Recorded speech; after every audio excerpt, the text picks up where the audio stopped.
It's time for the Lowco Sports Lowdown.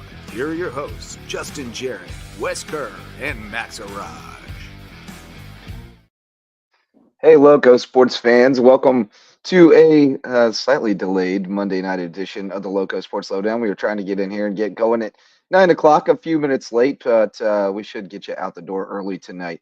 But we do have a great show lined up. It was a busy weekend. We had state championships. We did our Saturday show to fill you in on everything that went down on a very busy Saturday in the Loco. We got a few things to touch on from Sunday and a couple of things tonight, but a lot of reflection and some great guests lined up. We got Bo Gwynn coming on momentarily to tell us about his college decision and about the weekend at the state wrestling. He'll reflect on that for us and let us know what's going on. And then later on in the show, we're going to have Brian Llewellyn joining us, former USCB baseball coach.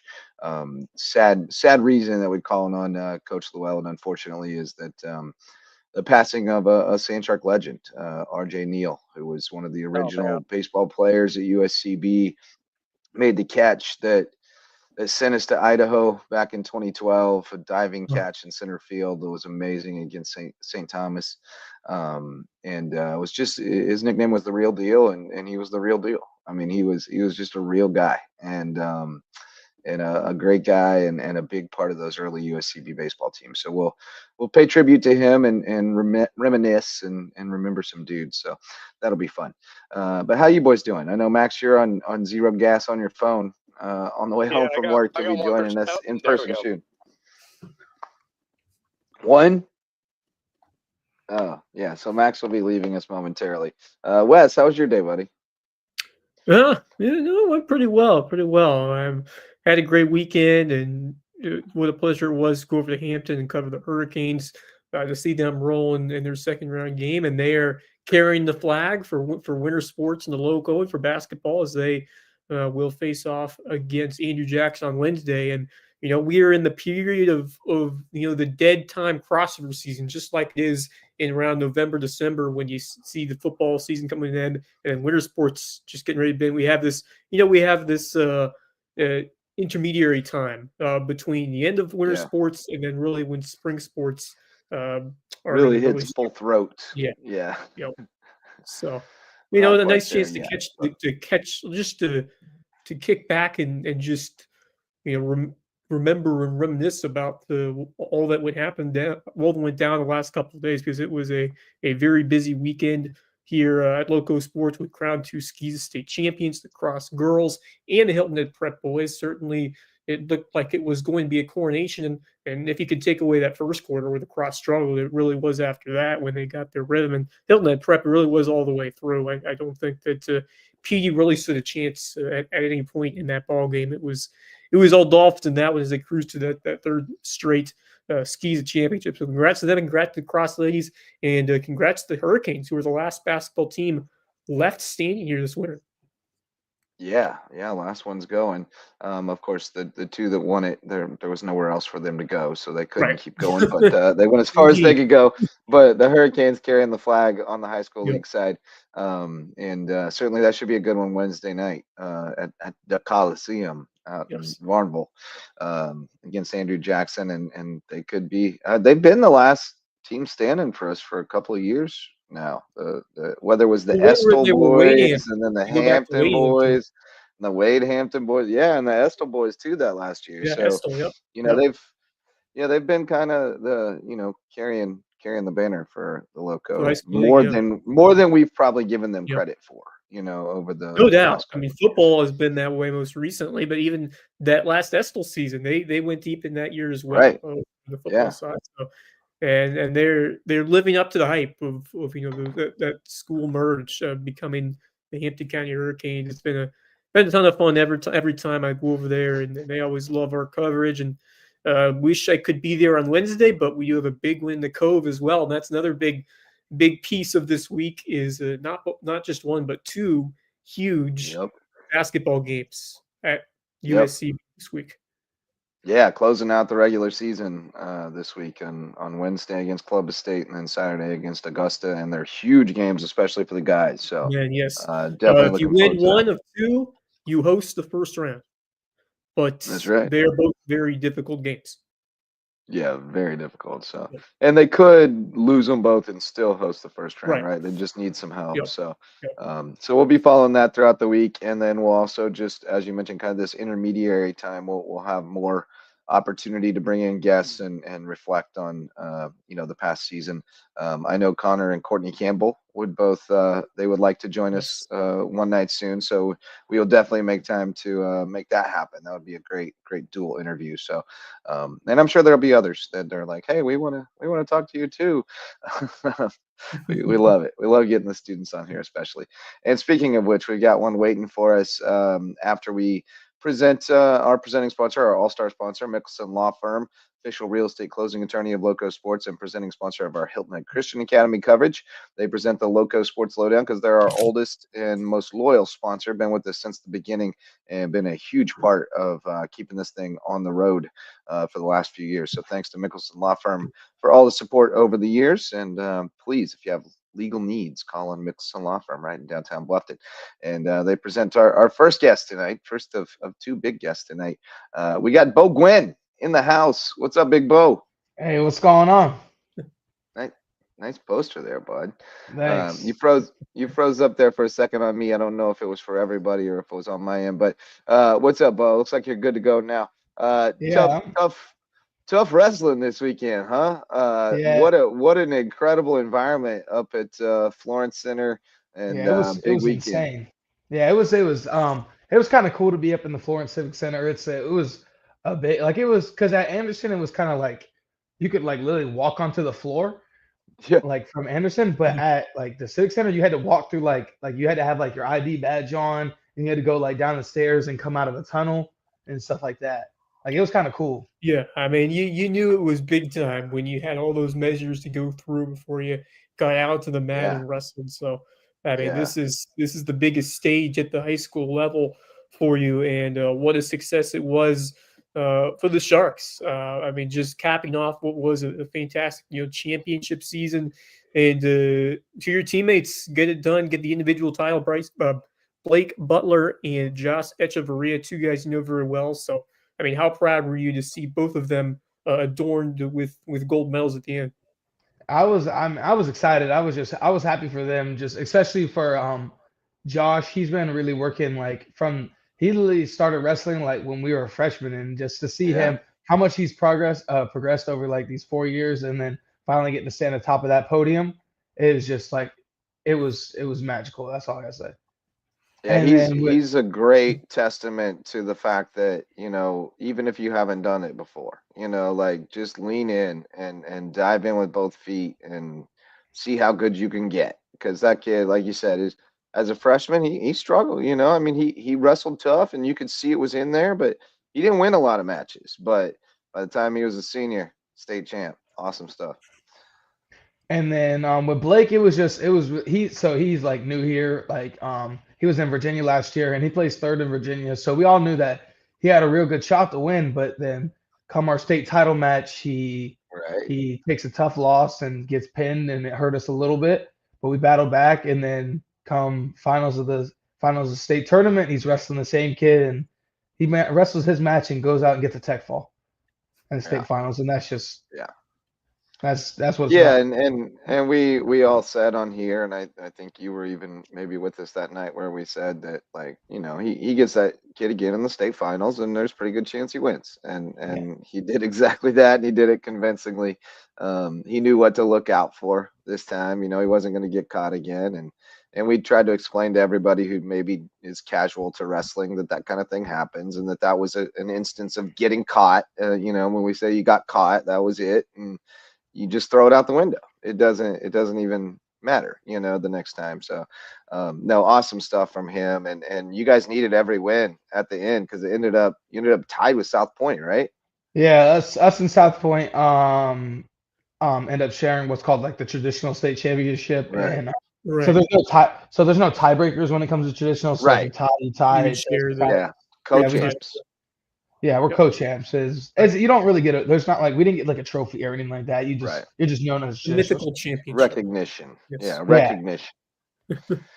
But I like that they recognize both. I like that the Yeah. Wrestling Coaches Association recognizes that traditional champ as well, because it's two different games. I mean, Yeah. the scoring systems are very different, and Indeed. it's not the same. So, good stuff, man. Well, the real reason though that we brought you on, you're going to be the latest to make the big reveal and let us know where you're going to be playing your college ball. So, well, first of all, I mean, anything you want to say before you make the announcement? First thing I just want to say thank you to like all my family and all my coaches, especially my mom and dad. They've done everything. I've played this game since I was 4 years old, and I would be nowhere near what I am today without either of them. And to my coaches, they've just helped me progress so much since I started as an eighth grader at Maryville. And it's just, especially Coach Bonneville, he's really just helped me progress as an offensive lineman, as a man in general. And it's just, that's really what's got me to where I am today. Absolutely, and you had quite a bit of interest. I know you were working the phones. You're trying to find all the best opportunities out there. Where are you going to be playing your ball, man? After like further talk with my mom and dad and stuff, I decided I'm gonna be going to play at Newberry. Newberry College is going to be a Wolf, Fantastic. baby. Go Going to Wolves! be a Wolf. All right, go Wolves. I believe that's back-to-back Newberry commitments here on the show, right? Yeah, Yeah, because Zoe's going to be a Wolf too. So Right. yeah. you It's joining gonna the be Wolf pack. yeah. It's gonna be fun. I know we got a couple I've looked through just stuff and talked to some people. We got a good class coming. I think we can make something over in Newberry over the next 4 years. So talk to me Um, about the process, how it went down, and what convinced you the most to join the Wolves, Newberry.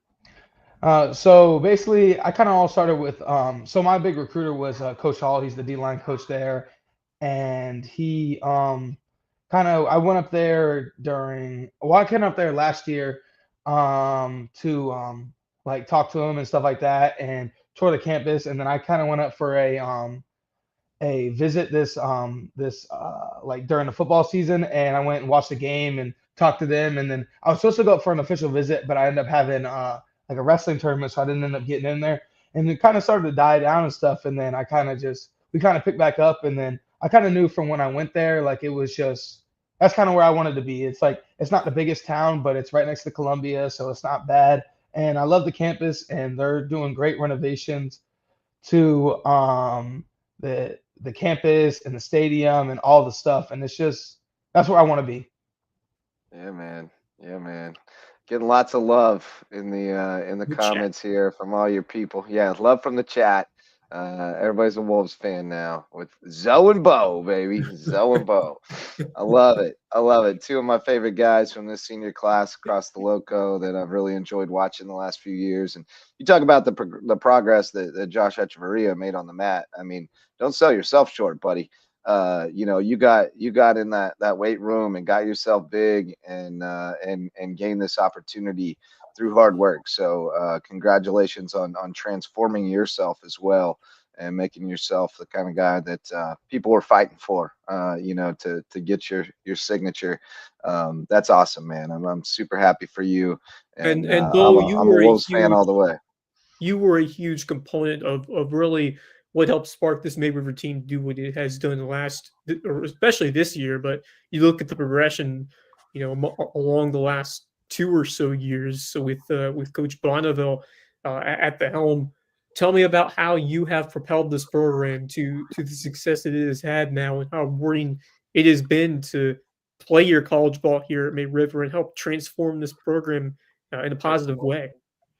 Well, I give myself a little bit of credit, but it's definitely not just me. It's definitely all about the people next to me, the people on the offensive line with me, the people that we had in our backfield, and of course our new offense that we decided to roll with. And that's really just what it's really just what propelled us as a team. And I just really think just coming off those like two struggling years, really tough years, getting beat by a crosstown rival, and just it kind of propelled us. And that summer, we just put our heads down, no talking, no social media, just weight room and field, and we went to work, and it showed. It really did show. I mean, I think I don't want to say it, but I think if we beat Bluffton the first time, we're probably in a good shape playing North Augusta in the Yeah, third round instead of having to roll to North Augusta in the second round. It was Yeah, just no, it's the little things matter. They really do. And you used everything in the tank in that Bluffton game. I mean, you really did. So I'll always wonder too. This is a good point from your mama. 318 to 285 in 3 weeks. You yeah. said you were not going to leave your boys hanging. You're going to get down No, there to wait. How tough was that for real? that was. I'll keep it at that Monday. I stepped on the scale before practice at 308, and I was like, coach was like, all right, kid, I know it's tough, but we're gonna need you. We're gonna need you this weekend. And I was like, all right, coach, I'll do it. And I'm working out all week, running practice, running that night. It's just going and going. And that morning, I woke up a couple pounds over. I'm spitting in the bottle. I'm running. I'm at hand to hand running on the dang bike, trying to get the weight down. And You went I think in my 308 to 287 in a week? yeah, 5 days? like Oh six my. days, 6 days. Oh my Oh my God. God! Wow. Oh was- my God! I'll Forget tell being you, That it is crazy some devoted. That's dedication right just there. mental. it was the worst week of my life. I'll tell you that. I felt like I'm sure it was. my mouth was so dry just every day, just waking up. I felt like I didn't have an Every ounce day he of was water like, in my but I body. promise 14 dudes with rings. I promise Yes. 14 dudes with rings. It was That's good commitment point on with my 4 dad. I was a.m. running. runs before traveling. I Don't was- talk I to woke me up- about dedication until you hear this story. That screams just, commitment, dedication to yourself and your guys, and that's what you've shown. And talk also about the measures of accountability that Coach Bonneville stressed early in his tenure, and how you guys really emphasized that early on, and especially yourself with those days and nights working out and all the time in the gym that you put in to better yourself out there on the field. So just talk about how you've made a mark in this program, and how especially Coach Bonneville has helped you all take accountability to leave this program in a better place at the end. I think well, when I first came in 8th grade, the weight room was a big stamp of us as a team. We were obviously not the biggest, not the fastest, not the strongest team when you line up against anybody else. But it's when we go in that weight room, we put our heads down, we work, and we get what we can, we get what we done, and then we go out to the field and we go to practice. And that's always what it's been about for me for 5 years.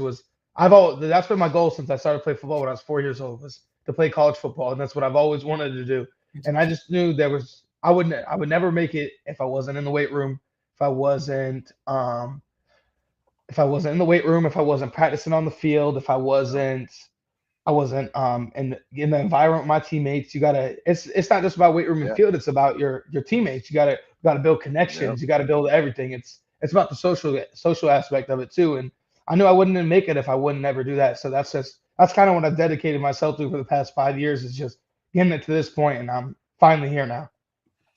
Yeah, man. I mean, that's it. That is 100% it. Is more than anything, you wanted to be able to live with yourself at the end of it, right? And know that that you did everything you would do within your power, everything you could control to make the opportunity happen. And you certainly went above and beyond that, and you put your whole self into it, and you earned it. Period. You earned the opportunity. And there's I've said it to many kids over the last few years, like, there's no secret sauce. Like, it's not gonna just wake up and click one day and happen. Like, you get up and you go to work every day, especially when you don't want to, and you just keep growing, you keep getting better. People will notice. They will notice, and Yes, they you'll will. get an opportunity. So again, just so happy for you, and proud of you, man. I've watched you literally grow from a boy to a man over the last few years, and it's been cool. And we really have enjoyed having you become kind of part of the team here, and look forward to much more of that this spring. Yeah, absolutely. I just want to also say thank you to everything y'all do as for everybody in the Low Country, from kids to parents to coaches to teammates to everything. Like, y'all really have put the Low Country on a stamp, and I really do think it's helped recruiting as a general. it's definitely has helped everybody else. I think it's a rising tide situation. Everybody does their part, and you guys as student athletes put in the work and go above and beyond every day, every night. In the classroom too. That's a big part of it. Talk to me about how you've been motivated as a student to help drive you both on the field and in the classroom, and what are your goals in terms of academics at the next level? Oh well, I've always kind of been held at a high standard by my mom because she's always been a big thing about academics, and my older sister was really big about academics, and she was smart. She was the smart cookie of the family, and I always had to live up to that. And even though I'll never be as smart as she was, but I hold myself, yeah, I hold myself a little bit high. I hold myself a little bit higher when it comes to academics. And at Newberry, I plan to study political science and then go on to law school and what hopefully do what's called sports contracting law, which will help with pro athletes and stuff like that. Yeah, that's awesome. Yeah, that's really cool. That's I've always envisioned that as a future element of Lowco, of just kind of connecting all the dots up, right? Like we try to get everybody on to wherever they get on to, and we'd love to have a stable of folks that we covered up through the years that are representing the kids who make it from here. So we'll be in touch. Oh yeah, for sure. We might be able to work together again someday. But I missed some of our conversation, obviously, because my phone decided it wanted to die right before I said a word. Right. I did not hear where you're going to school. He's a Wolf. Newberry. I'm going to Newberry. All right. He's joining Zoe. Yeah, everybody's going to Newberry. It's the place to be. Yeah, so. man. Well, hey, Bo, we appreciate you, man, and we definitely look forward to hearing your voice from the press box out at the Shark Tank this summer. I'll be there. Sorry. Yes. And having you on the show to report on the Sharks throughout the spring, man. I definitely will. I'll be at that box talking about the Sharks. I'll be on here talking about them, and it's gonna be a good season. Let's say that. Yeah, it should be a great spring over at May River, man. Well, thanks so much, Bo. Congratulations, and best of luck at Newberry, although we'll be seeing much more of you before you get there. So. Yes, sir. Thank you so much. All right, take care, brother. Be good. You do the same, guys. That's Bo Gwynn, everybody. He's going to be a Newberry Wolf, joining Zoe. You are welcome, Miss Kira Swagger. It's what we do. Man, isn't that the best why we're here. Kind of guests, best interviews that we do here? The best. When they get to announce where they're going after the years and years of preparation and work that they do. I mean, that is that's really special. This is why I became part of. That's a good point. Going up against Bo Gwynn in the courtroom might be a little intimidating. I don't ever want to face off against that dude. That dude can convince people, man. He's good at it. But hey, we got another guest waiting, so let's reflect on more on Bo a little bit later. But first, welcome back to the Lowco Booster Club for Hudson Seafood House on the Docks. Great place on Hilton Head Island for seafood, sunsets, and cocktails. Presenting sponsor of Under the Bus. We'll have a new episode tomorrow night with Curry Kirkpatrick, Rich Basirko, and Bob Stevens on the Lowco Media Network. And our new Lowco Booster Club sponsor, Hilton Head Furniture. They've got great, incredible American-made furniture made right in North Carolina. That's just a step above the rest. When it comes to they're better than the chain stores. Hilton Head Furniture, and they're part of the Lowco family. So if you need new furniture, check out Hilton Head Furniture. And they're going to present our second guest tonight. Don't usually have two guests, but tonight it definitely warranted. We're welcoming a Lowco legend from years past, Brian Llewellyn, former USCB baseball coach, joining us on the Lowdown. What's up, buddy? Hey, man, how are you? It's good to see long you. Time good no to hear see. your voice. Yeah, absolutely. Yeah, man. For real. Excited to hear how things are going in the Low Country. I was just thinking, kind of reconnecting. I'm here in Pensacola now, but we had a Low Country kid, Julian Majinski, on our team last year. Okay. I actually snuck back into Hilton Head 2 years ago. One of my best friends growing up lives in DC, and he called me and he was like, "Hey man, let's get the families together on the island, and so we did that. John Cloyd took me fishing one day, and Nice. So I was just kind of reflecting back on my time since being there at USCB. But it's good to be on the show, and I appreciate you having me. Yeah, probably someone went by man. as Juju back when he played for Julian Majinski, Juju Majinski. Yeah, that's what they call him here. And we also have Tamaya Hutchinson playing basketball there, right? That's right. Yes. Yeah. Where did she go to school? Hilton Head Christian Academy is where she ended up playing her high school ball, but she was from Estell.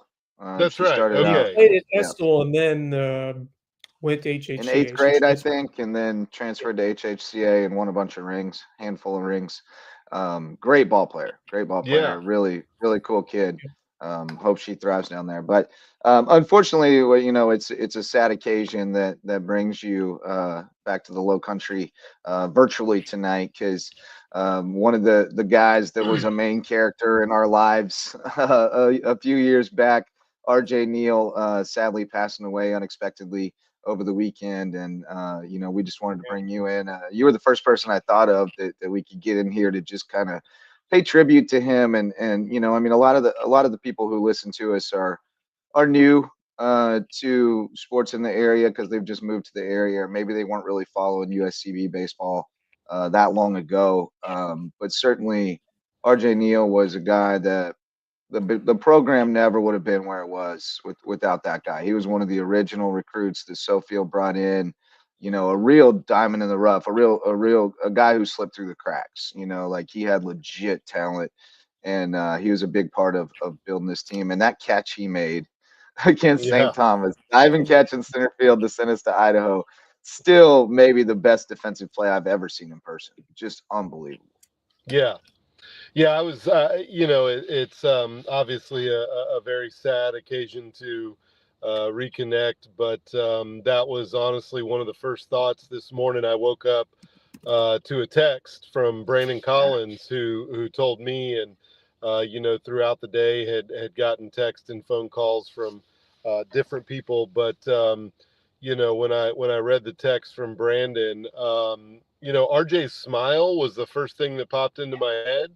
And then, and then that catch he made, and being fortunate enough to do this, now the time that I have been a part of a few special moments and plays and times, but that still, to this day is maybe one of the best, if not the best defensive play I've seen, I've been a part of in real life.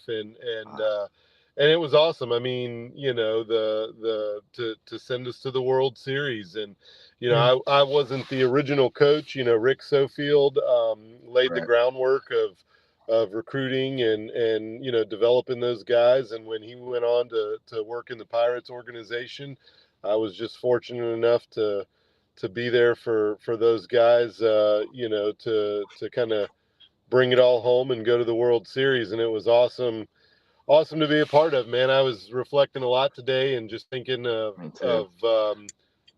those guys, man, probably had they had a bigger impact on me than certainly I did on them. So I mean, they laid the foundation for this program, and then they set that mentality that we continue to adopt here at USCB. So just talk about more of it, not just his play on the field, but his character off the field, and why he was such a meaningful and an amazing person, both of his play, but also his character off the field as well.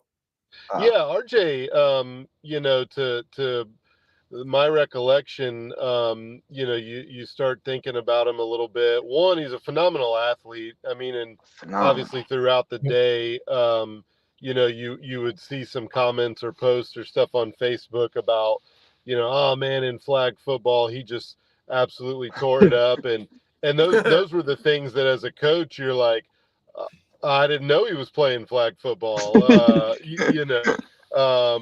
But he's my number 3 hitter and my starting center fielder. This is maybe not great. yeah. Hey, it's awesome that you had a pick 6 and took it to the house last night, but I need you to hit 3 in the lineup and catch every ball hitting the outfield. So, no, man, he was the kid had a smile that would light you up, and you know, he marched to the beat of his own drum, you know, but he was a guy that, man, every teammate, you know, that I had talked to today, and just kind of recounting, you know, he was a gamer, man. He was always there, showed up every day, brought his best, and you know, was certainly, like you said, a guy that laid the foundation of the program, and was a huge part of the success the program had. You know, obviously during his time there, but also, you know, the couple years afterwards. You know, those guys set the bar, the foundation, and you know, the guys that came along after, they understood that, and you know, there was a standard that had to be lived up to. Yeah, we came awfully close to getting back there in 2016, your last year at USCB. You know, got that point team just kind of caught lightning in a bottle in the weirdest, wettest week in either of our lives. It rained so much. But man, it was such a fun run that you had here at USCB. It was really going good there for a few years. It was a lot of fun, and RJ was a big part of it. And like you said, his personality off the field was as good of a baseball player as he was. His personality off the field was what made him the real deal. I mean, he was a jokester, but he was also a leader, a vocal leader. He'd get in people's grill when he needed to, and he was the real deal, man. He was the real deal, and it hit me hard to see that yesterday. Yeah, no, it did, and you know, the funny thing as a coach, you know, I used to have former coaches that would, you know, start telling me a story about a guy, and they'd say, oh, you know, you played with this guy or whatever, and I'd say, no, I don't know that guy. You know, throughout the day, I started talking to other players and seeing other comments, and I started recounting their time, and I went, you know, Jason Boulay never played with RJ, but he got to know him. You know, Alex Bonilla never played with RJ, but he got to know him. And RJ was that type of guy that, you know, hey, you're a sand shark, like, you know, you're part of a brotherhood, you're part of a fraternity, and he, you know, he helped to develop that identity and that culture. And you know, so there were a lot of guys that maybe never you know, shared the dugout together, but you know, got to become friends and knew each other, you know, through the fraternity of the baseball team, and RJ was a big part of that, and you know, so it was cool to see that. I mean, under the saddest of circumstances, but it was cool to reflect on, you know, kind of how he you know, intertwined throughout a lot of guys' time at USCB. Yeah, no doubt. Yeah, you know, I totally echo those thoughts, and I've, you know, throughout my time at the high school, college level, and now here covering sports, I mean, you meet a bunch of great young men and young women, and it's heartbreaking to see one of them suddenly go. That is just hard to fathom. And we've had you know, several occurrences, unfortunately, around these last few years when we have lost several main characters, as we call them here, around the Low Country, and it's devastating every time. So, I mean, just what did you learn from being around him, and being a part of the USCB story with him, and how do you hope that he will be like how do you hope his legacy will continue to be lived on here, you know, just at large, but also at USCB? Yeah, you know, I truly hope the legacy that he and those other guys laid the foundation, you know, continues. I hope that that's remembered of what they did, how special that was, of being a part of a brand new program, a brand new team, and being as good as they were, as fast as they were. You know, that doesn't just take talent and ability. That takes a character, you know, amongst the team, a camaraderie that, you know, really to this day, I know is not broken. I don't talk to, you know, all of the players as much as I would like to. And certainly when you reflect on a situation like this, you pick up the phone and reach out. But, when I do talk to guys, there's a group of them that still get together and do a fantasy football draft every year. Yeah. And play golf, right? They play golf and do their fantasy draft. Yeah. And as a coach, those are the things that you want to see. I'm a parent now, and I hope that when my time comes and goes on this earth, my daughters still, talk to each other and spend time together, so that's the legacy. That's what it is. USCB baseball wouldn't exist without. And I'm not even going to start to try to name all of them because I couldn't do it justice. My accountant, Brett Wheeler. David O'Neill, Gabe Torres, Clay Adam Bonds. Miller. So it's crazy though, because it comes full circle. Daniel Wass was a guy that was there my first year as a coach. Daniel and I are actually in the same Sunday school class at church now. So it's crazy how this all comes full circle. But you talked about kind of what they meant to me. I was thinking about that a little bit today.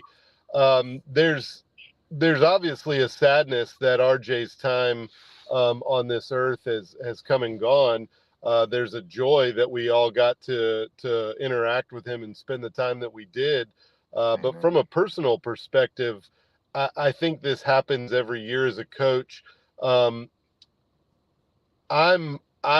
personally sad because I was a very, very young coach at the time, and I don't think any of those guys got my best as a coach, because you learn so much along the way, and if it's really hard to say, hey, if you could go back and do that all over again, I don't think I would change anything at all on the field.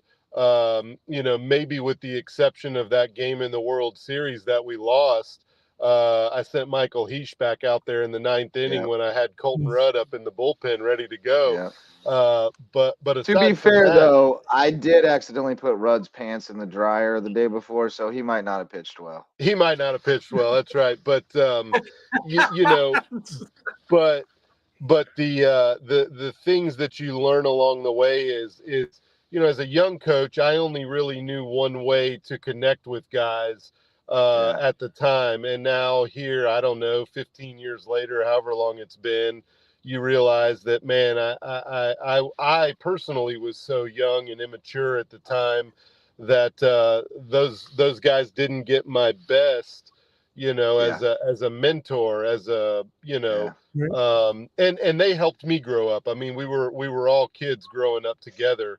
But man, I truly do mean it. I mean, those guys had as much an impact, if not more, on me than I ever could have had on them. So they helped me grow up, and I owe all those guys a debt of gratitude, because we were really, really good that first year, and it had nothing to do with me, but it fooled me into thinking I was a pretty good baseball coach long enough to kind of learn some tricks along the way. So, I'm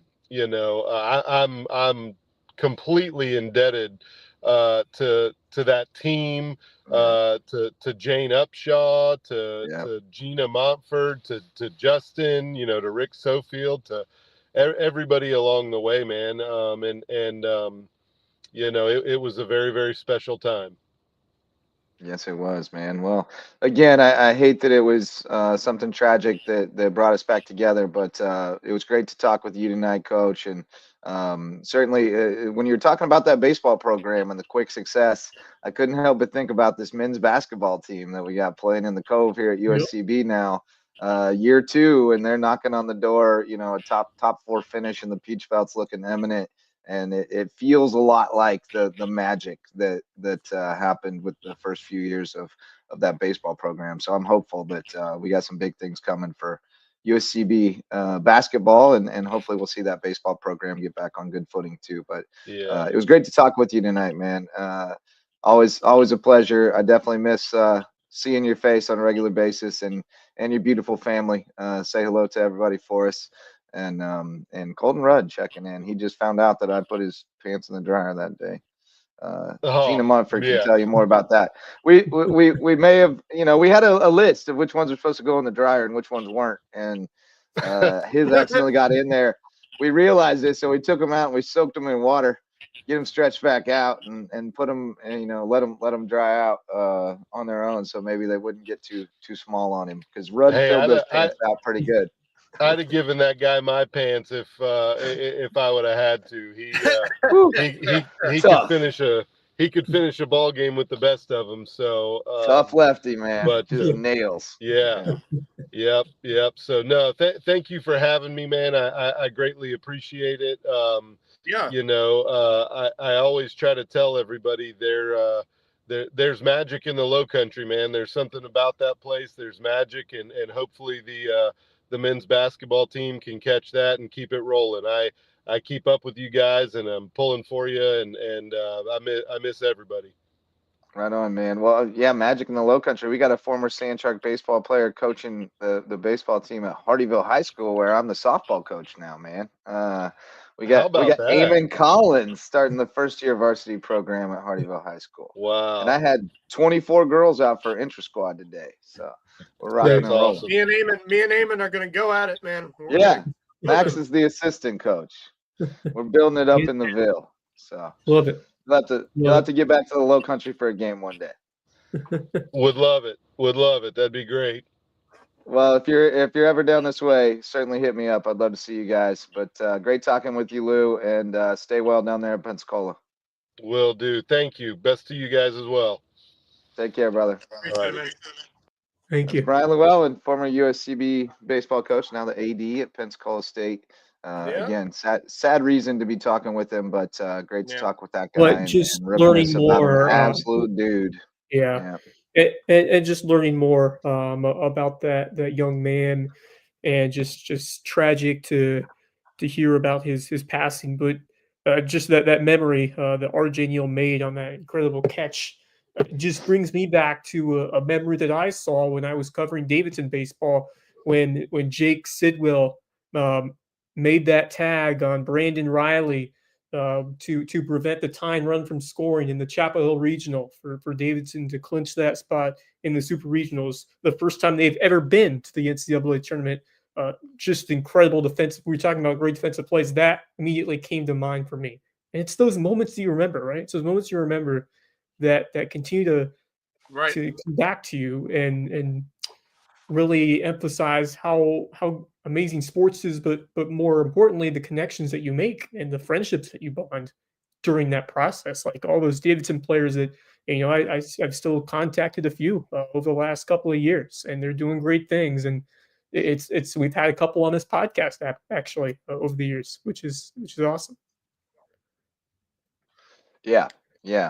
RJ Neal was awesome, man. But yeah, that guy.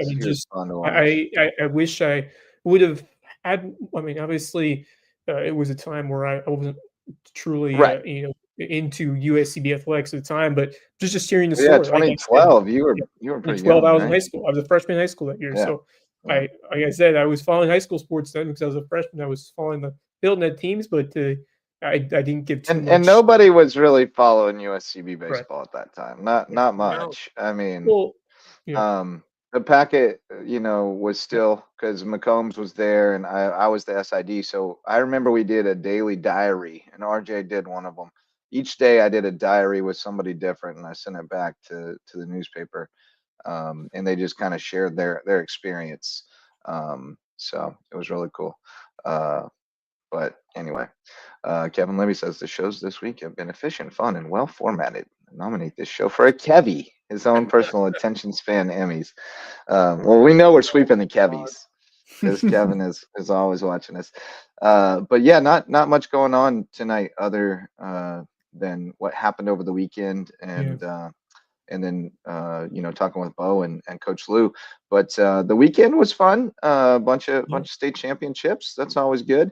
And then good day yesterday for USCB softball as well. Getting a sweep against Coker. They are rolling. Rough day right for now. the baseball. Yeah, tough one for baseball, but softball continuing to rake at the plate. Another sweep, this time at the hands of Coker, as they continue to put runs up on the board in bunches. Those were a 10-2 and 11-6 victories. So they scored double-digit runs in both of those games. And the second game, Chloe Turner, Taylor Chang, and Addie Reynolds, all with home runs. This line is so incredible to watch, and Max and I will be there tomorrow on the call back at Richard Gray as they face off with Fayetteville State for a 2:00 first pitch doubleheader back in Hardyville. So excited for that one. Looks like we'll be getting good weather. We might reach over 60 degrees as it starts to warm up now as we get to the end of the month. And I'm pumped because the last time I went over there, it rained and didn't get to close out that first game. So I'm excited to call some more softball over with Max, and it'll be the first event of a busy week here at USCB.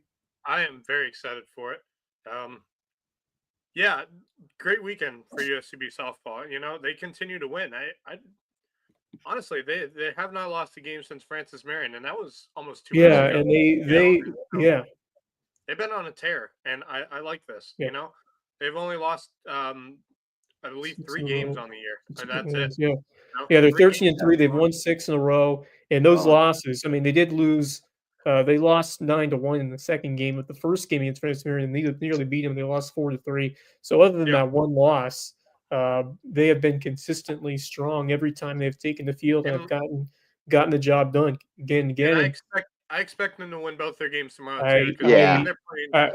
Fayetteville State is winless this year. They lost a bit from last season. And they weren't very good last year. So it should be. I'm putting a sweep in my parlay.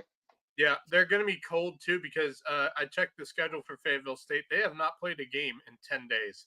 So over a week since they last played a game, they've had games either canceled or postponed for the last 10 days. Bodes well for the St. Sharks tomorrow to continue their winning ways at home. Yep. And like we talk about me possibly eating crow against Augusta. Yeah, the crow's back in the freezer. No, it's back in the freezer. Well, if you did listen, I'll let you go ahead, Max, and I'll give my thoughts. Yeah, how? I don't understand this. It's frustrating. Like if you're a USCB fan of baseball and have been for years, this series should have been yours. I mean, you had the opportunity to win 2 out of 3 at best against this team, and instead you lost 2 out of 3 games against them. You won the first game, and I was like, that's what I wanted to see for all 3 games. I wanted to see the pitching do well. When the pitching was doing well, the offense has been doing well all season long. I have a feeling like for this week, the one positive I can get out of this weekend is, the offense was steady throughout the entire series. They scored runs. But the issue that they've been having this season is the defense and the pitching have allowed more runs than the offense scores most of the time. And that's just been a problem this year. It's name of the game. It's your first conference series. You needed to be ready for this conference series. They won the first game, and that's great and all, but you got to finish the job. Yeah. And they didn't, and it was very frustrating. On Sunday I will still preach patience. And I agree. I'm I understand both sentiments here. It's the first series. Obviously, this is a team that you'd think that they have a good shot to beat most nights or most days, and all the games are competitive. The last one kind of got away from them, but just take away a couple of errors, and really that was the difference for USCB. They gave up 3 errors and an untimely 3-run homer to really put it away in the 7th. When the St. Sharks drew within 3. So the offense has been a great sign. We're seeing some tremendous numbers across the board from your top guys like a Jeremy Brown, Cooper McDaniel, Carson Weathers, Nico Andre, and Luke Doty. So you're seeing some new guys starting to contribute, which is obviously a great sign. But the pitching has been a little inconsistent, although I will give a shout out to Mr. Joe Turner, who has been a bright spot for sure. Yep. Switchblade with Turner. 6 innings, and did not give up an earned run, struck out 7 in that win. By the way, Matt Navarro's been pitching well on in addition to that. And, you have a good closer, late inning guy in Ian Barnes. Like, that's the guy you want to get to with a lead because he has the ability to close it down. It's just, can you bridge those couple innings and be able to get those timely outs when needed? Because it just seems like in most games you have not been able to do that. And we've seen, games that have gotten away from them quickly with just untimely errors and free passes, walks.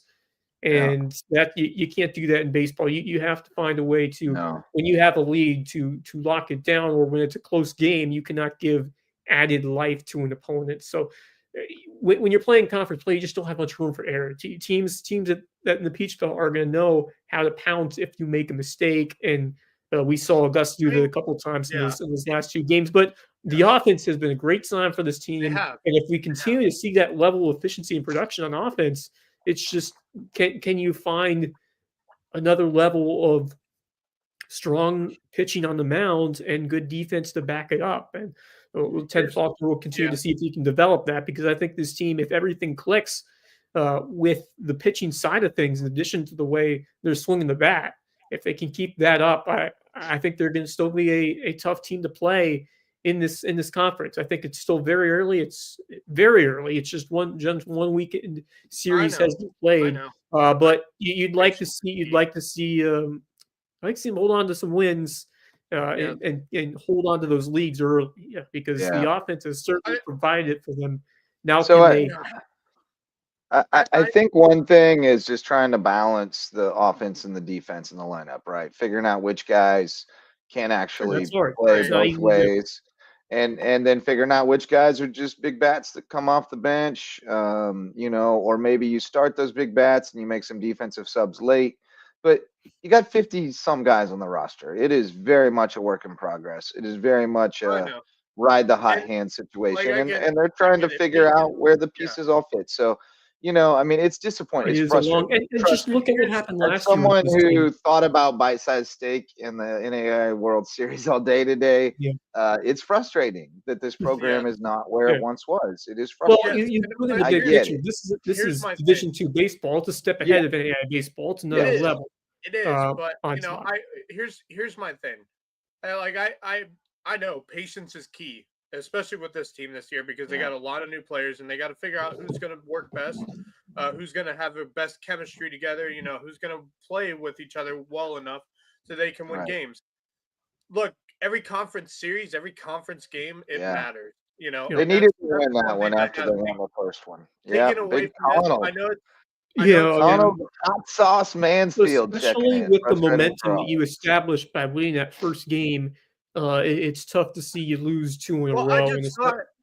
I thought after that first game, I was like, they have a chance of winning all 3. I really do believe that. Especially, you do. You only have a chance of doing that after the first one. It was set up good, and they just couldn't get it done. But it is what it is. The thing for me is Augusta coming into that series had 2 wins, and their 2 wins came against Florida Tech, who's 8-8, and St. Leo, who is 4-9 on the year. Both teams we had should a have got 500 or worse record going up into this week of the season, and they probably had a worse record beforehand. This is the thing. Augusta baseball has not had a challenging schedule to start off the year, and they sit with a 2-win record going into the series. Sand Sharks, on the other hand, has had one of the more tougher schedules, I think, out of any Peach Belt Conference team to start out the year. You face off against a team that's probably going to be one of the favorites to make the College World Series for the Division II level this year in North Greenville.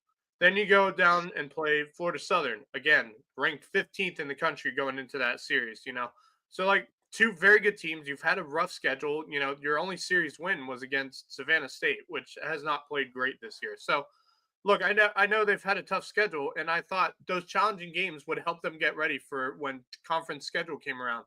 And they haven't turned a corner yet, and I'm waiting for them to turn around that corner. It is still early. It is still early, and I just looked at the last team and what they ain't did even in March.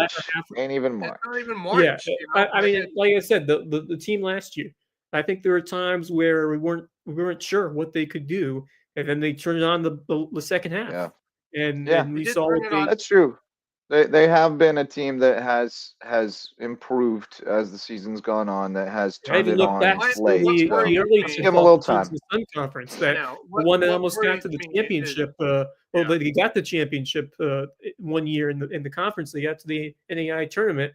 That team started off a little slow. I mean, they obviously they had some tremendous players on that squad, especially one who could really swing the bat well. If you've been, and again, but all to say that this season is by no means what it could be from what we've seen the first few weeks. I think, right. especially going to the fact that so many new faces, so many new pieces, so many new transfers. That's a good thing, but it takes time. It doesn't matter what sport it is.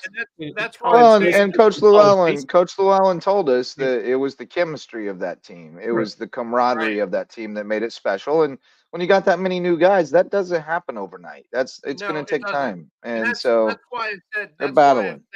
That's why I've said patience is key when it comes to this. Yeah, because it's going to take them going to take them some time to get ready and get going as a team.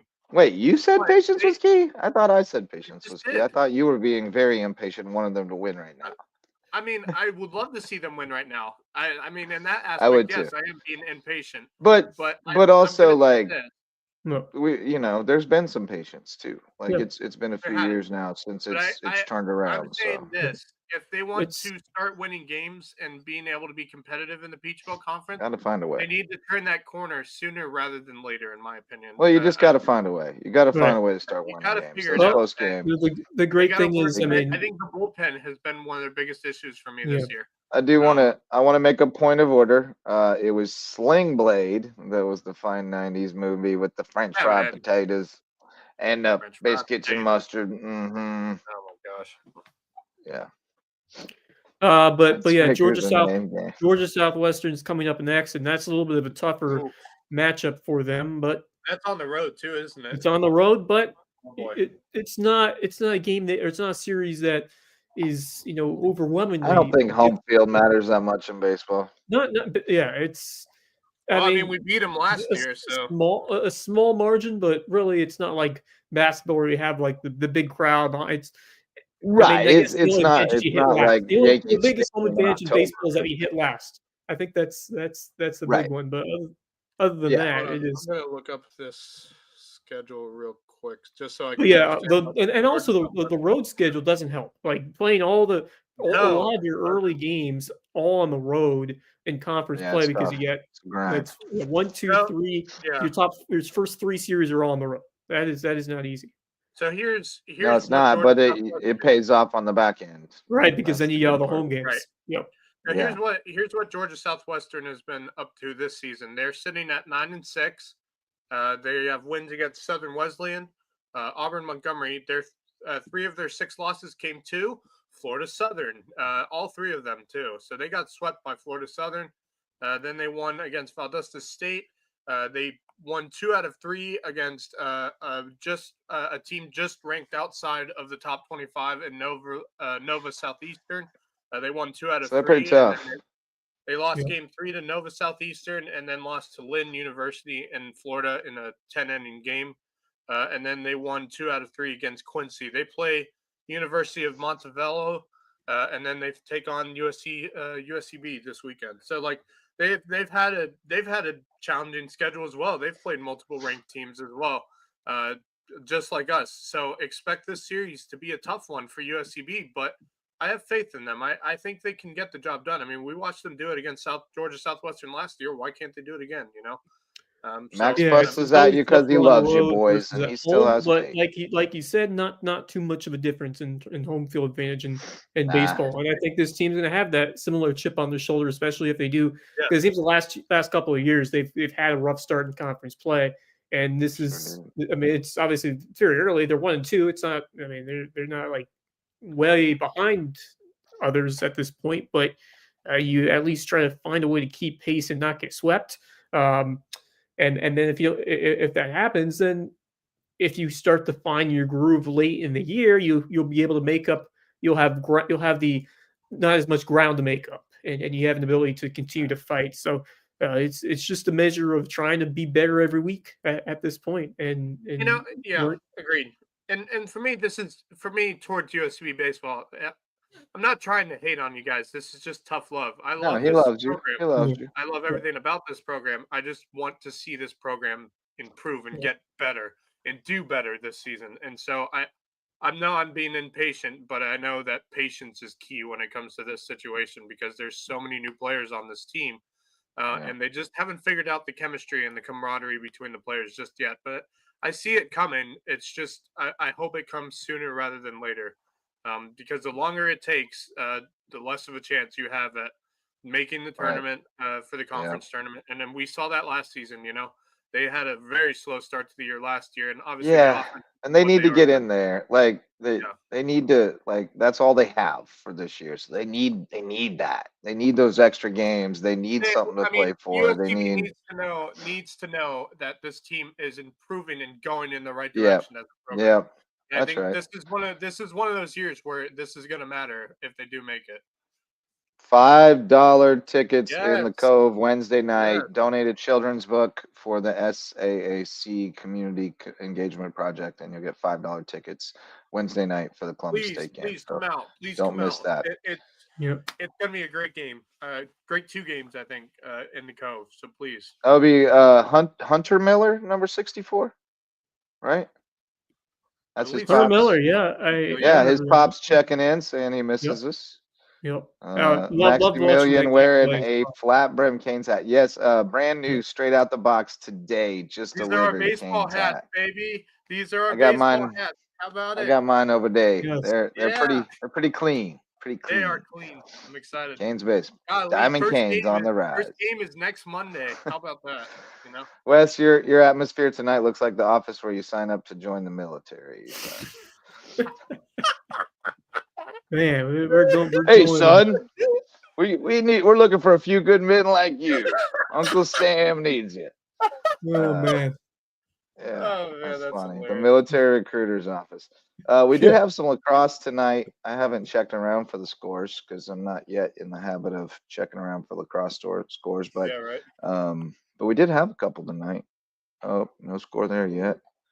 I got my bookmarks set up though. Lacrosse season officially starts today or tonight in the A School League. Today was the first contest day of competition, so we do have some score. We have some games that were scheduled for today. I didn't see a Hilton game on the.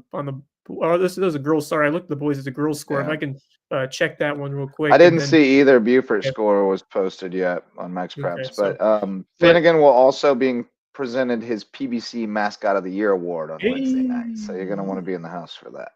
Nice. Or you can watch us on the Sand Shark Game Day Network. Should be good ones against Columbus. Yeah, still have not seen a score from that girls lacrosse game against Effingham County. Great program over the years. There's been a competitive team over there at Hilton and High. They seems like they're always in the mix, and same for Garrett Cook's heck of a coach. Yep, she is fantastic coach.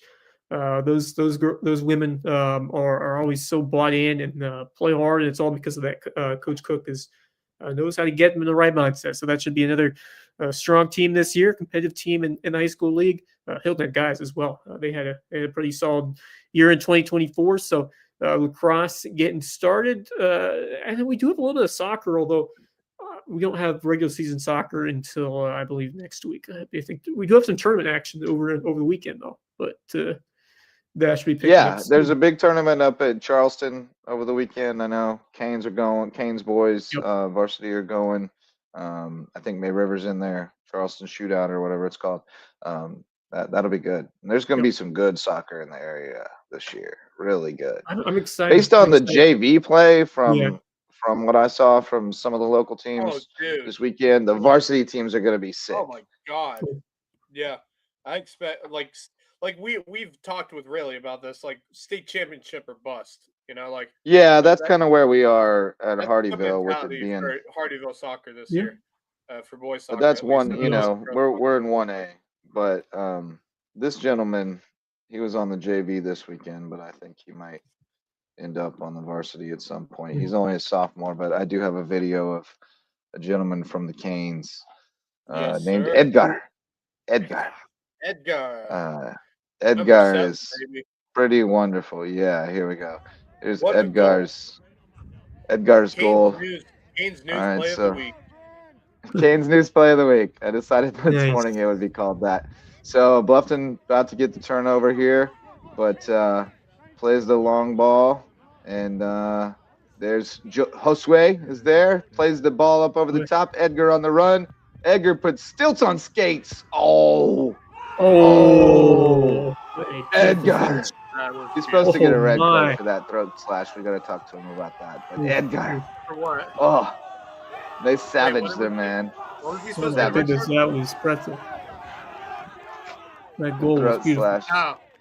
Oh, okay. He did the throat slash. Yeah, beautiful pass by Josue over the top. I mean, he did it on his own sideline. He's not doing it toward the other players. Yeah. You can't do the gun toward the other player. No, You that's can't do any kind a of little overboard. Not no for simulated murder. No simulated murder. That's That's not the new rule. appropriate for high school athletics. I will say, but I will So- say the goal was great. They're just imitating their heroes. That's all they're doing. They're doing what they've seen guys do on TV and on Instagram. It is. It's hard. It's. I mean, that's you're trying to idolize your heroes. That's you watch the best. Best in the world when you're a kid and you want to be like them, but you gotta have an understanding of what needs to. Bluffton did win that game though, by the way, in overtime. 3-2 double OT. Yeah. Waning seconds of double overtime. They scored one. Yeah, they was about to go to penalties when they gave it up. So, but Canes played tough. A few of those guys will probably end up getting bumped up to varsity. We're one of those programs in 1A where we're fielding two teams, but we really don't quite have the numbers. So we got a few guys that have to kind of float back and forth, at least early in the season until we figure it out. But we got some real talent. Should be. But our region's tough now. Ridgeland and Royal Live Oaks are both very good in soccer, so it's going to be a good battle for the Jasper County schools, and whoever comes out of it should be well positioned to make a good run. So it's going to be cool.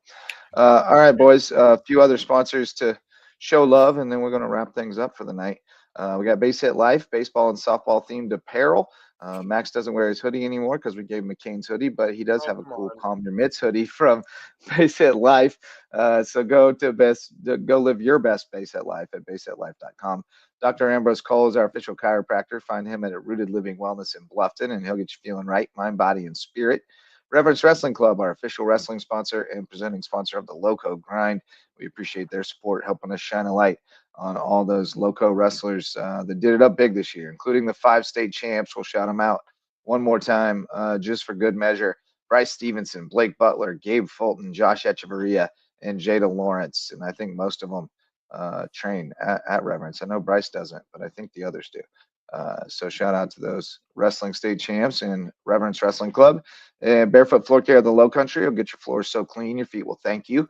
And if you need a haircut or not, Jay's Barbershop, the place to be in Ridgeland. When you're downtown, go check out Jay's Barbershop for great conversation and great style.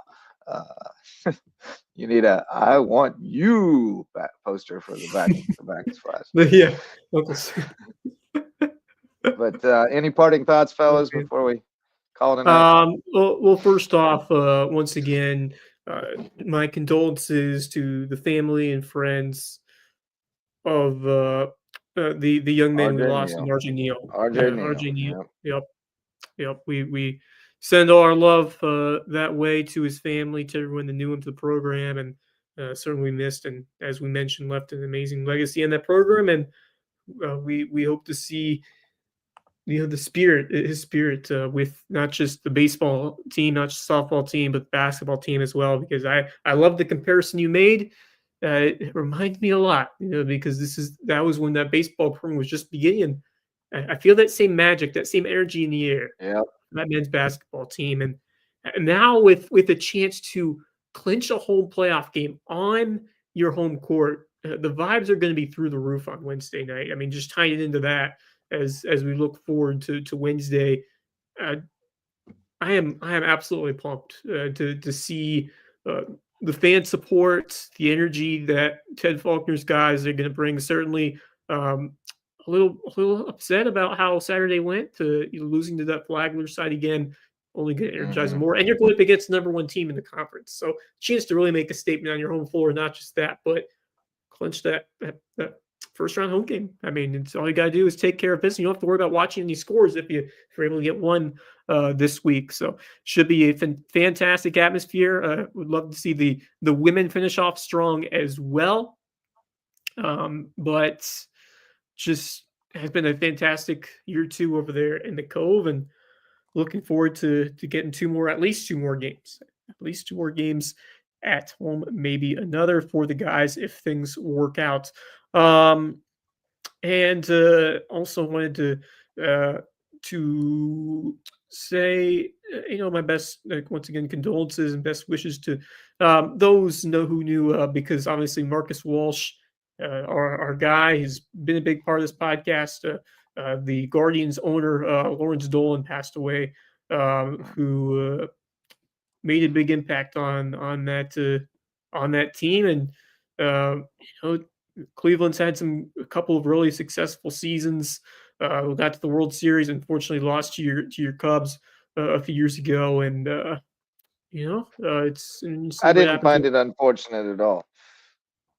Is he a? I didn't find it unfortunate when the Cubs won. Okay. All right.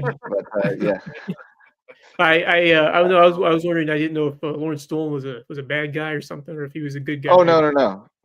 I just didn't find it unfortunate when they lost to the Cubs. That's all. Yeah. No, I understand what you're saying. Fair enough. I found it great. Yeah. But I just wanted to, because I know Marcus Walsh. He's a big. I wanted to add that to the Cleveland piece, and then on top of that, as a Sox fan, didn't take long for Alex Bregman to hit that first home run over at JetBlue Park. Yeah, but is Devers really gonna be like, no, third base is mine, when they just signed a Gold Glove third baseman and he's a janky third baseman? That seems stupid to me. As a coach, that drives me nuts. Go both ways. I understand What's the best argument. For the team? I mean, I understand they just gave him a 10-year extension. You have and to all honor that, a guy who's been really the face of. I mean, there have been several years in Boston where Devers has carried the offense, and there has been some seasons where they just have not been able to find that consistency. And Devers has brought that throughout his entire career. And just to see what he has done at the plate, I mean, he has set such high standards for this team, and the way they were able to lock him up to a long-term extension a few years ago, and how important that was. His weight means a lot. His weight means a lot, and that's one of those sorts where a guy will have his way, and a guy will be able to have his way and play third base. And on top of that, Bregman has said he is open to play a different position, and so which is the right attitude. Yeah, I think they should both have that attitude. I think they should both have the attitude of, we got two great third basemen, but we're going to do whatever makes the most sense for the team to be successful. And to me, that means putting your Gold Glover at third base. But I also understand that Devers, they just told him, hey, we don't want you to be like the other guys who leave. We want you to stick around. Here's 10 years. And then they go and sign the Gold Glover at his position. So I understand how he's kind of going through it right now. No, it's definitely, it can be shocking, just because I hope it doesn't end ugly where he starts making because there are situations where you see that turmoil between two players on the same team when you have those positional battles, in a sense where they could both play that same position, or you have some just unrest between the two players. You've seen it in several different sports, and it can have negative effects. And then we see many times someone ends up moving away and going somewhere else. And for the Red Sox, you would really hate to see a guy like Devers go, because how much he means to that franchise.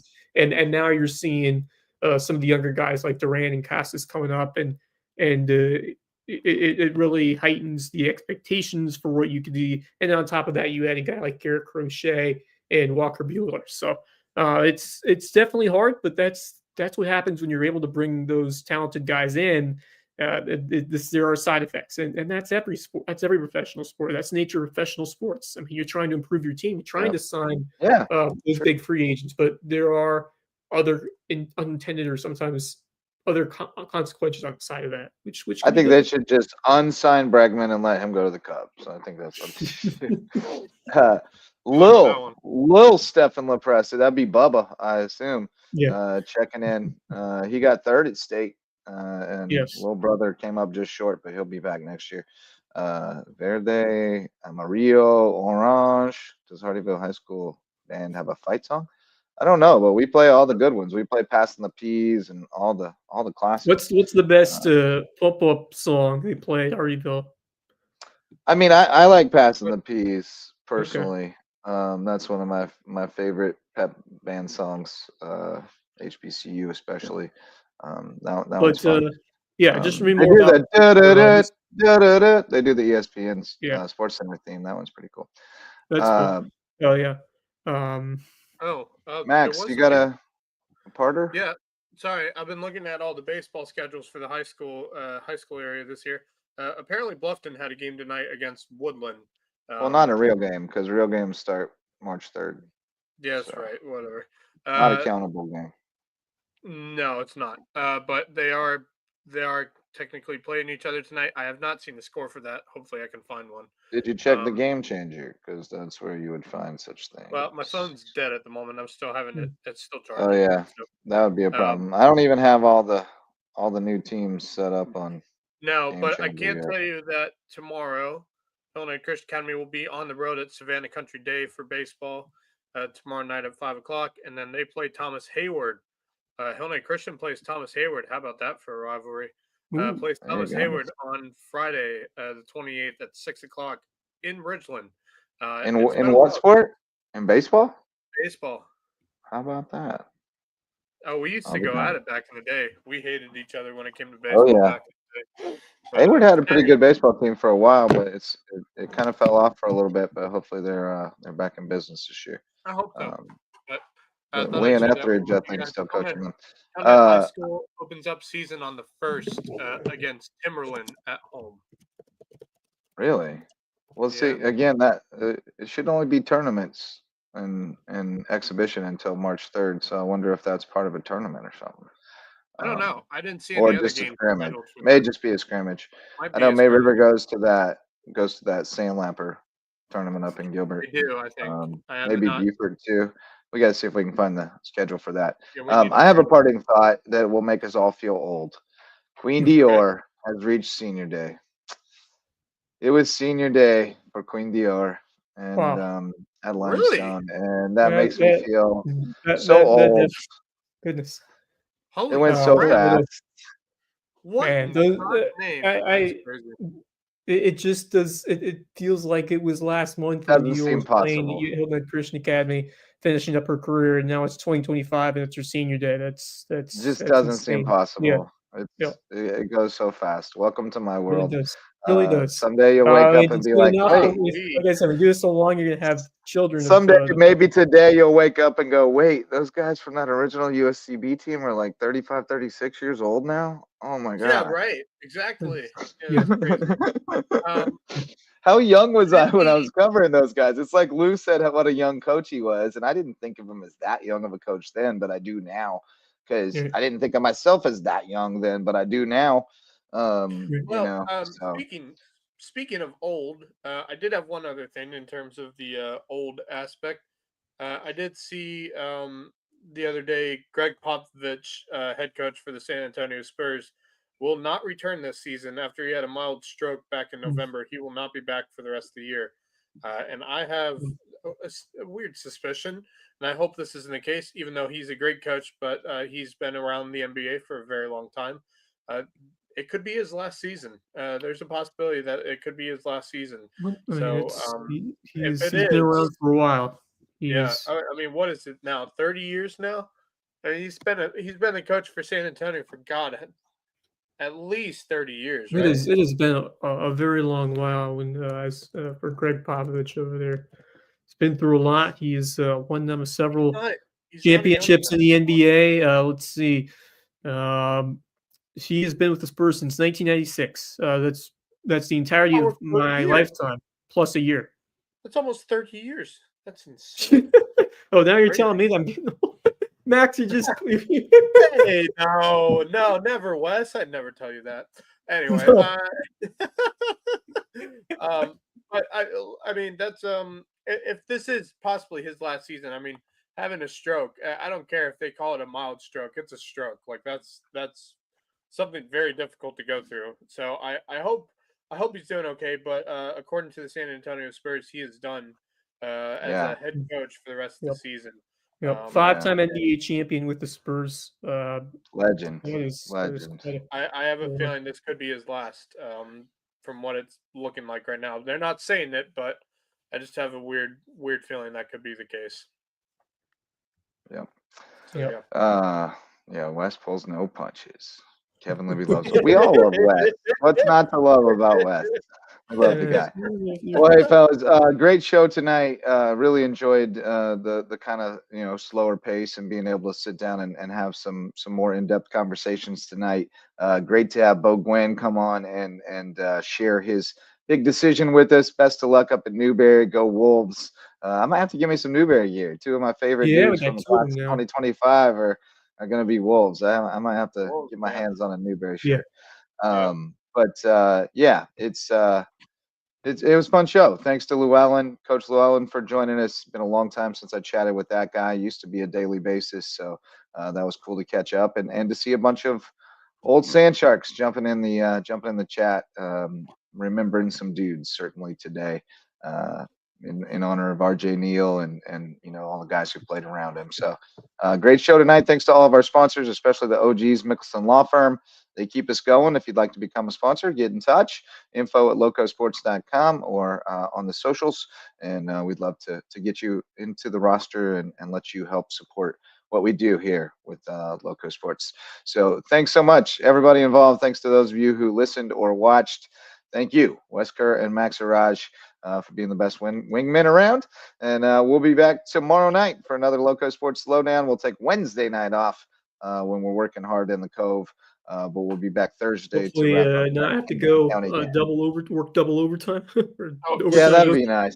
That'd be nice. But that'll do it for this one. Thanks so much. And until next time, go Low. The Lowco Sports Lowdown podcast is a production of Lowco Media LLC and LowcoSports.com, an independent media outlet providing grassroots local sports coverage in the South Carolina Lowcountry. We are sustained by community support from sponsors and patrons like you. Get in the game with a monthly pledge of $1 or more at patreon.com/LowcoSports to keep us going and growing. Go Lowco.